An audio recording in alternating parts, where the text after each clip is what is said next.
গোপালগঞ্জের কাশিয়ানী ১৩ নং মাজরা সরকারি প্রাথমিক বিদ্যালয়ের মা সমাবেশের মাধ্যমে ফলাফল প্রকাশ করা হয়েছে।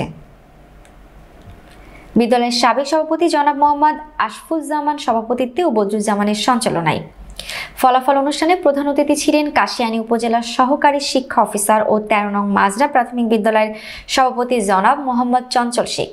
বক্তব্য রাখেন বিদ্যালয়ের প্রধান শিক্ষক জনাব আসিফ আহমেদ, সহকারী শিক্ষক মহসিনা পারভিন, সুবর্ণা পারভিন, রুকসানা পারভিন ও কাশিয়ানী উপজেলার প্রেস ক্লাবের সংগঠন সম্পাদক মোহাম্মদ আম্বার মিয়া আসিফ এবং অভিভাবকবৃন্দ। সবশেষে প্রথম, দ্বিতীয় এবং তৃতীয় স্থান অধিকারী ছাত্র ছাত্রীদের পুরস্কার বিতরণ করা হয়।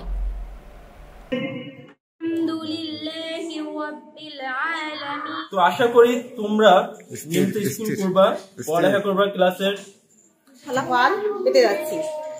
দীর্ঘ একটা বছর অভিভাবকবৃন্দ এবং ছাত্রছাত্রী এবং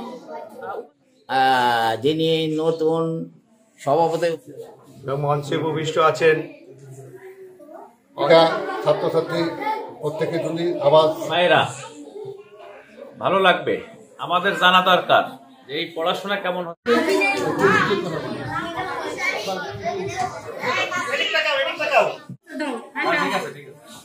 ঠিক আছে